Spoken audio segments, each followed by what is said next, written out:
तो आइए, स्वागत है आप सबों का मेरे क्लास में। कल मैं बता रहा था स्पोकन इंग्लिश के बारे में, और कल मैं कुछ बेसिक सा चीज़ बताया था। आज मैं उस टॉपिक को कंटिन्यू करता हूँ और देखता हूँ। मैंने कल बोला था, कल के वीडियो में मैंने बोला था कि आज का जो टॉपिक होगा वो थोड़ा विस्तार पूर्वक एक्सप्लेन पूर्वक होगा। तो देखिए, यहाँ मैंने कल वाला ही चीज़ लिखा है, पास्ट हैबिट, प्रेजेंट हैबिट्स। ये कंटिन्यूस पास्ट का कंटिन्यूस है, ये प्रेजेंट का कंटिन्यूस है। यहाँ पर फ्यूचर वगैरह दिया हुआ है, फ्यूचर दिया हुआ है, प्रेजेंट फ्यूचर का। और ये दिया हुआ है प्रेजेंट परफेक्ट कंटिन्यूस, और ये है प्रेजेंट परफेक्ट टेंस का। तो चलिए इसको अच्छा से देखते हैं कि ये क्या चीज़ है। मैंने यहाँ कुछ वर्ब्स दे रखा है, इस वर्ब्स का इस्तेमाल करके हम लोग इन सारे सेंटेंस को बनाएंगे, फॉर्मेशन करेंगे। Play cricket, watch TV, buy fruits, go to the Mumbai. ठीक है, हम लोग कुछ भी ले सकते हैं यहाँ पर, क्रिकेट के ऊपर टीवी वगैरह कुछ भी ले सकते हैं। तो देखिए, पास्ट हैबिट्स, पास्ट के हैबिट्स को दिखाने के लिए हम लोग इस स्ट्रक्चर का इस्तेमाल करेंगे। Subject use two plus V1। यहाँ ये जो है ऑलरेडी वर्ब का सेकंड फॉर्म में आ गया है, इसीलिए यहाँ पर हम लोग V1 का इस्तेमाल करेंगे। यह एक तरह का यूजेज हो गया जो मैं कल बता रहा था। Subject use two plus V1, या फिर हम लोग इसका भी इस्तेमाल कर सकते हैं सब्जेक्ट V2 का। उसके बाद जो भी रहेगा RPS, remaining parts of sentence, वो सभी बाद में आते जाएंगे। ठीक है, तो subject use two plus V1 का एक सेंटेंस ये लेते हैं। Play cricket, I use to play cricket. मैं क्रिकेट खेला करता था या मैं क्रिकेट खेलता था। हम इसको यहाँ भी इस्तेमाल कर सकते हैं, आई प्लेड क्रिकेट। मैंने क्रिकेट खेला या मैं क्रिकेट खेलता था, दोनों का मीनिंग सेम निकलता है। मैं कल बताया था आपको, मैं क्रिकेट खेलता था और मैंने क्रिकेट खेला, दोनों का एक ही होगा, I played cricket. I watched TV, मैंने टीवी देखा या मैं टीवी देखता था। आई यूज टू वॉच टीवी, मैं टीवी देखा करता था या मैं टीवी देखता था। ये पास्ट के हैबिचुअल वर्क को दिखा रहा है। ठीक है, अगर हम इसी सेंटेंस को प्रेजेंट के हैबिट में लगाएंगे तो सब्जेक्ट और V1 का इस्तेमाल करेंगे। जैसे आई प्ले क्रिकेट, मैं क्रिकेट खेलता हूँ, मतलब ये मेरा हैबिट है कि मैं क्रिकेट खेलता हूँ। आई वॉच टीवी, मैं टीवी देखता हूँ। ठीक है, I buy fruits, she buys fruits, she watches TV, she plays cricket. ठीक है, अब यहाँ पर देखिए, तो ये भी हैबिचुअल वर्क और ये भी हैबिचुअल वर्क। ये प्रेजेंट का हैबिचुअल वर्क है और ये पास्ट का हैबिचुअल वर्क है। पास्ट का हैबिचुअल वर्क जब भी हमको लेना पड़ेगा, वर्ब का सेकंड फॉर्म का इस्तेमाल करेंगे। प्रेजेंट का हैबिचुअल वर्क को दिखाना पड़ेगा तो वर्ब का फर्स्ट फॉर्म का इस्तेमाल करेंगे। ये क्लियर कर लीजिए और लिख लीजिए, नोट कर लीजिए। और आप लोग और ही बहुत सारा सेंटेंस फॉर्मेशन कर सकते हैं। यहाँ तो सिर्फ 4 ही दिया हुआ है, आप लोग कितना भी हजारों सेंटेंस फॉर्मेशन कर सकते हैं इससे। ठीक है, I use to play cricket, I use to take coffee, I use to buy fruits, I use to go to the market with my friends, I use to watch movie with my friends. ये सारा चीज़ आप लोग बना सकते हैं। अगर हम लोग पास्ट में आएंगे, पास्ट में कोई भी काम अगर कंटिन्यू था, पास्ट में अगर कोई काम कंटिन्यू था, कुछ समय के लिए कंटिन्यू था, तो इसका हम लोग इस्तेमाल कर सकते हैं। जैसे मैं क्रिकेट खेल रहा था, यानी कि इसको हम ऐसे कर सकते हैं, ये सिंगल जो दिया हुआ है इसके साथ हम लोग 2 सेंटेंस को कंबाइन करके बनाते हैं तो ज़्यादा समझ में आएगा। जैसे जब तुम मेरे घर आए मैं उस समय टीवी देख रहा था। जब तुम मेरे घर आए तो उस समय मैं सो रहा था। जब तुम नाच रहे थे मैं पढ़ रहा था। जब तुम म्यूजिक सुन रहे थे मैं स्टडी कर रहा था। जब तुम खाना बना रहे थे मैं अपना होमवर्क कर रहा था। ये इसका है। ओके, अब इसको हम लोग बनाएंगे कैसे। आई वॉज प्लेइंग क्रिकेट, मैं क्रिकेट खेल रहा था ना।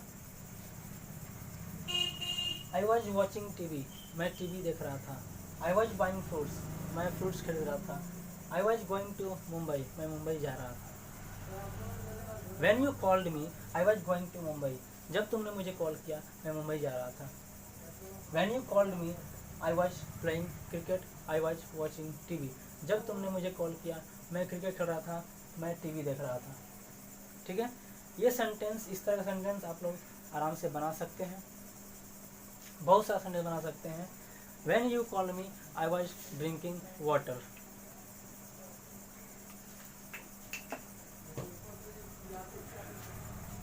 ओके,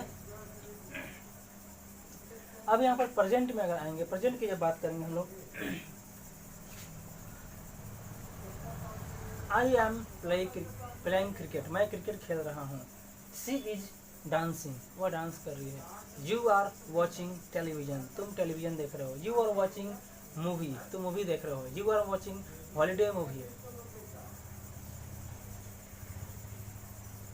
ठीक है, I was teaching you English. कोई सा भी आप लोग सेंटेंस बना सकते हैं। She is watching television, she is buying fruits, she is going to Mumbai, I am going to Mumbai, you are watching me, you are watching my video, you are watching my class, you are studying, you are learning, you are listening my topics। समझ में आ गया। Present में जो काम continue है, जारी है, उसके लिए हम लोग इस स्ट्रक्चर का इस्तेमाल करेंगे, ना कि हम ऐसे याद करेंगे। मैं कल भी बता रहा था, रहा हूँ रही हूँ करके हमको याद नहीं करना है, हमको स्ट्रक्चर समझना है, इस्तेमाल कहाँ करना है और अपना सेंटेंस बनाना है। ठीक है, बस यूजेज पर ध्यान देना है, यूजेज ही मेन है। यूजेज, स्ट्रक्चर आपको ध्यान देना है, और वर्ड्स पर ध्यान देना है, वर्ड्स पर ध्यान देना है। इसका अगर हम लोग बात करेंगे सब्जेक्ट हैज, हैव, V3 का, तो मैंने इसके बारे में बताया था कि पास्ट में अगर कोई काम हो चुका है और उसका इम्पैक्ट, असर अभी तक है, तो हम लोग इसका इस्तेमाल करते हैं। जैसे मैंने खा लिया है, मैंने खा लिया है, उसने मूवी देख लिया है, उसने वो काम कर लिया है, उसने अपना होमवर्क कंप्लीट कर लिया है। मतलब अगर मैं आपसे पूछूंगा क्या तुम खाओगे, तो आप बोलेंगे नहीं मैं खा चुका हूँ। इसका मतलब आपको अभी भूख नहीं है, उसका खाने का जो असर है अभी प्रेजेंट में भी है। मतलब उसका असर, work has finished but impact is present, काम खत्म हो चुका है, बस उसका असर अभी तक है। She has played cricket, I have played cricket, you have watched me, you have learned English, they have bought fruit, she has gone to Mumbai, you have gone to Mumbai। Has, have का भी इस्तेमाल आप लोग देख लीजिएगा। Singular subject रहेगा, सिर्फ आई को छोड़कर वहाँ पर हम लोग हैज लगाते हैं। अगर प्लूरल सब्जेक्ट रहेगा तो वहाँ पर हैव लगाना है। ठीक है, she has, he has, you have, I have, they have, we have, Rita has, Shyam has, इस तरीके से ये आप लोग समझ चुके हैं। एक यहाँ बड़ा सा सेंटेंस आपको स्ट्रक्चर दिख रहा होगा। सी हैज हैव बीन भी फॉर सिंस टाइम। मैं यहाँ बता दूँ, फॉर सिंस जो है ये टाइम के लिए आया हुआ है। अगर पॉइंट ऑफ टाइम रहेगा, अगर पॉइंट ऑफ टाइम रहेगा, अगर पॉइंट ऑफ टाइम रहेगा तो आपको सिंस का इस्तेमाल करना है। अगर पीरियड ऑफ टाइम रहेगा तो आपको फॉर का इस्तेमाल करना है।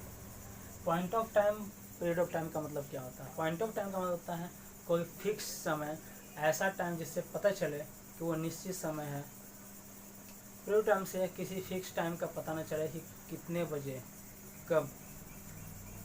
इसमें हम लोग लॉन्ग टाइम का जिक्र होता है, जैसे 2 सप्ताह से, 2 महीने से, 2 साल से, 10 साल से, 10 बजे से अगर रहेगा तो पॉइंट ऑफ टाइम हो जाएगा।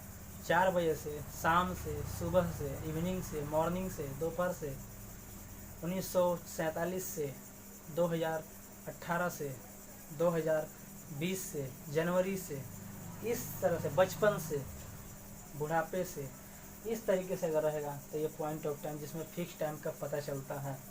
तो आइए यहाँ पर देखते हैं। I have been playing cricket, I have been playing cricket, I have been playing cricket. यहाँ पर ऑब्जेक्ट मिसिंग है, यहाँ पर ऑब्जेक्ट आप लोग ऐड कर लीजिएगा। I have been playing cricket for 2 hours, I have been playing cricket since 1989, I have been playing cricket since 2015. You have been learning spoken English for 1 hour. You have been learning spoken English for 2 years. She has been dancing on the stage since 1988. She has been dancing on the stage for 5 hours, for 4 hours. Okay, for 2 days, for 2 months. इस तरीके से आप लोग for since का इस्तेमाल समझ गए और सेंटेंस फॉर्म्स में करने जान गए। अब यहाँ पर आता है आखिरी है सब्जेक्ट, शैल, विल और V1। ये फ्यूचर को इंडिकेट करता है। फ्यूचर में कोई भी सिंपल सा वर्क रहेगा उसमें हम लोग इस फॉर्मेट का इस्तेमाल करेंगे, इस स्ट्रक्चर का इस्तेमाल करेंगे। I will do it, I will go to the market, I will play cricket, she will dance on the stage, you will learn spoken English, they will watch me, I will watch movie, I will watch holiday movie। Holiday movie जो है अक्षय कुमार का, आप लोग जानते होंगे। I will go to Mumbai next month. ठीक है, future में कोई भी प्लानिंग है या फ्यूचर में कोई भी काम हो रहा है जो बिल्कुल सिंपल है, सिंपल से वर्क को दिखाने के लिए हम लोग इस स्ट्रक्चर का इस्तेमाल करते हैं। ठीक है, अब एक ओवरव्यू हो जाए, एक समरी हो जाए, आप लोग को रिवीजन कराते हैं। पास्ट में हैबिट वर्क को दिखाने के लिए subject use two plus V1 या फिर सब्जेक्ट V2 का इस्तेमाल करते हैं। प्रेजेंट में किसी हैबिट को दिखाने के लिए सब्जेक्ट V1, ऑब्जेक्ट वगैरह लास्ट में मैंने मेन जो रहा है वही इसी को लिखा हुआ है। Subject has, have plus V3 अगर प्रेजेंट में कोई काम ख़त्म हो चुका है, उसका इम्पैक्ट अभी तक है तो उसके लिए। ठीक है, अगर प्रेजेंट में कोई काम कंटिन्यू चल रहा है तो subject is MR V4 verb ING। Past में अगर कोई काम कंटिन्यू चल रहा था तो इसका इस्तेमाल करेंगे subject was, were VING।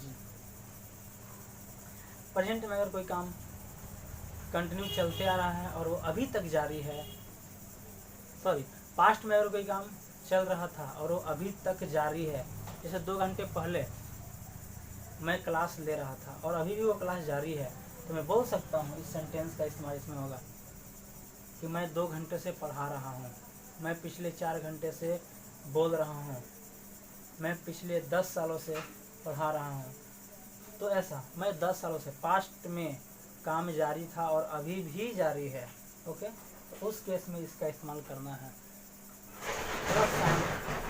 Time का दिया हुआ है, अगर टाइम का जिक्र नहीं है, मैं पढ़ा रहा हूँ, आई एम टीचिंग या आई हैव बीन टीचिंग, दोनों ही सही है। मैं पढ़ा रहा हूँ, I am teaching, I have been teaching. अगर वहाँ पर टाइम का जिक्र है कि मैं 2 घंटे से पढ़ा रहा हूँ, I have been teaching for 2 hours। Okay,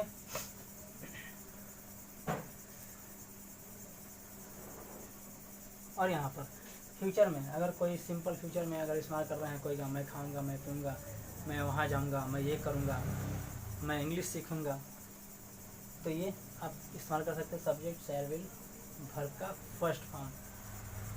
तो यही है बच्चों, आज का क्लास कैसा लगा आप लोग बताइएगा, कमेंट में ज़रूर कीजिएगा और लाइक कीजिएगा, सब्सक्राइब कीजिएगा ताकि मैं और भी आगे वीडियो बना सकूं और मेरा हौसला बना रहे। Thank you, best of luck.